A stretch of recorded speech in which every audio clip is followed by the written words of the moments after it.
Welcome back to Strange Form. Today we will be looking at, well, me. When I first started this channel, I promised myself that at 1,000 subscribers and YouTube monetization, I would do a very special About the Channel episode. As a child in the 80s, a teenager in the 90s, and a young adult in the 2000s, born to a family of science fiction, fantasy, and horror fans, I knew my channel had to address these aspects of pop culture in some way. Though I knew I wanted to do a review channel, I was on the fence for a long time as to whether I wanted to review toys or movies, two sides of the same pop culture entertainment coin.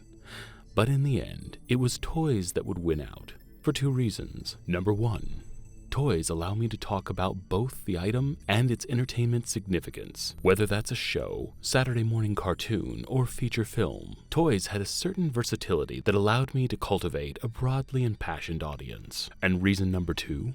Well, this one stemmed from what I wanted to create.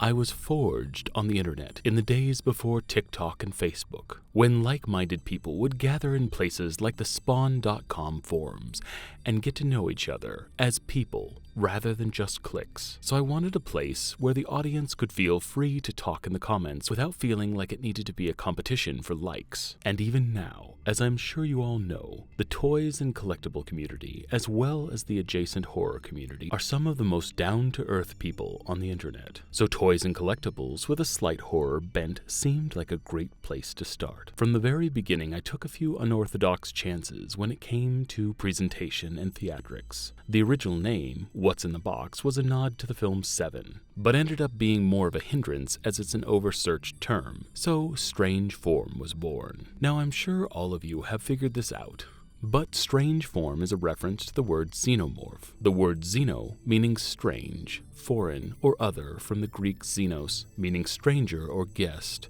or host, and of course morph, meaning shape, form, or structure in Latin, which was also derived from the Greek meaning shape. So if you're wondering if your suspicions are correct, the name is indeed a reference to the Alien films. But let's get down to the truly important questions. Like, why the mask? Is it because I'm hideous underneath? Possibly. Or maybe it's because I'm trying to hide something. The latter is probably closer to the truth. Before committing to my debut Harley Quinn video, I had several stutter starts that didn't get past a couple of lines of dialogue and a few opening shots, ending in a scrapped video. I have spent a good deal of time on YouTube over the years, and I noticed that most toy channels consist of either a disembodied voice riffing about the positives and negatives of their newest toy, or a charismatic host talking directly to the camera in an unscripted stream of consciousness. And I started to develop an idea, a show that was a little more like the scripted portions of a horror-hosted midnight B-movie show, from the Crypt Keeper to Elvira and every Dracula in between. I wanted to do something that was both a little creepy and a little bit campy. While initially planning this out, I had gone through a lot of ideas. My wife is a professional makeup artist, so I thought about a sort of Rob Zombie look. But eventually, I landed on the mask for a specific reason. We live in a hypersensitive era where people almost immediately judge a book by its cover, making assumptions based on race, sexual orientation, or any other ism that has replaced the merit of what a person has to say. And that is what I wanted my audience to focus on, my voice, and what I had to say. I love the film Nightbreed, and how better to remove myself from myself than the Dr. Decker mask, as even my eyes were hidden. And in the earlier videos, I always wore LEDs in the eyes as homage or inside joke reference to the Collector films. Read the episode description to see how I believe these films intersect with the Home Alone movies. The mask itself being just blank enough to impregnate with any emotion, simply through dialogue. And until recently, this is also the reason that I would wear gloves and a long-sleeve shirt, so that I was a blank canvas, speaking to everyone and anyone who was interested. And before shooting that first video, I developed an affectatious way of speaking to further frame the review rather than the reviewer. Throw in some bally song tricks, spooky vignettes, and a caricature of myself was born. But in the ensuing year, I've slowly eased up on the character, letting more of my natural inflections set the tone, as well as my sense of humor come through, and stories about my family become part of the tapestry that is the channel. And eventually, maybe around 10,000 subscribers, I will probably do an unmasking episode. We will see. As for my voice, no, I don't filter it to make it deeper. In fact, I have recently started to lighten up my voice to give it more dynamic range. I just have one of those voices that can't be easily heard amongst the throbbing background hum of a busy mall food court. It just sort of disappears in the low tones. Things I've been asked to say? I am Optimus Prime in a world most impressive.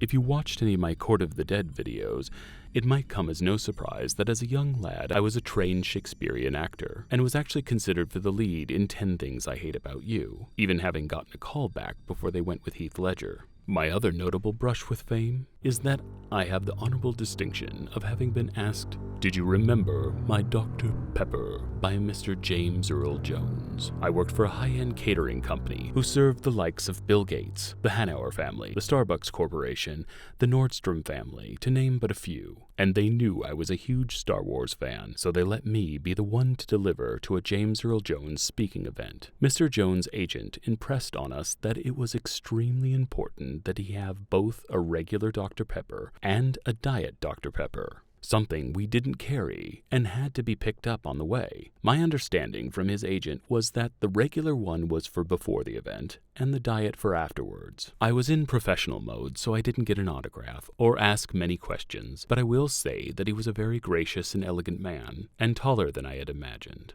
But I still remember those words. Did you remember my Dr. Pepper? Other careers that I've carried into this endeavor, I'm a professional photographer and artist. At least I was a professional photographer until the dark times, until the pandemic, which pretty much set me back to square one.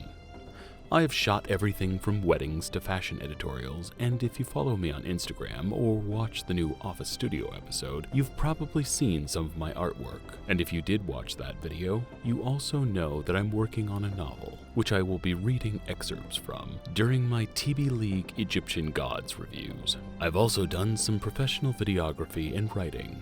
So I have experience blocking, lighting, shooting, scripting, and editing, which has allowed me to skip ahead of some of the YouTube learning curve. It's worth noting that I also produce 90% of the music on the channel as well, which I will make available for you to listen to independently soon.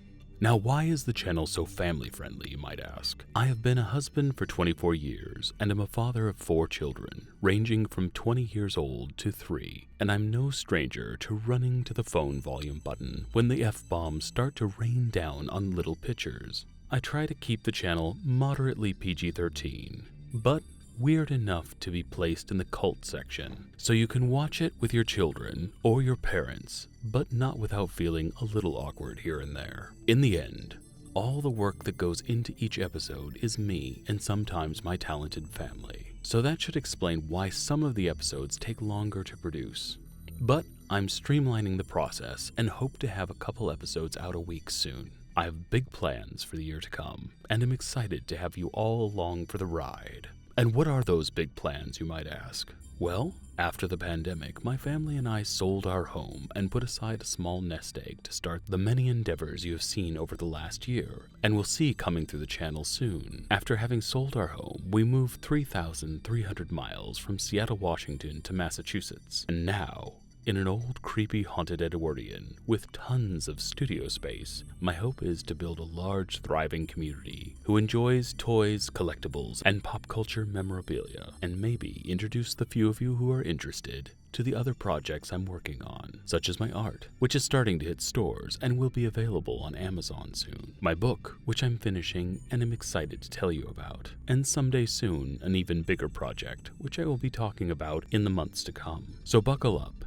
It's going to be a wild ride. And whatever your reason for being here, I enjoy the company and hope you stay a while. Now, I also hope you enjoyed this little about me, and though this is the tip of the iceberg, this should give you a better understanding of what this channel is about and why you are an important part of it. And as always, remember, never stop collecting.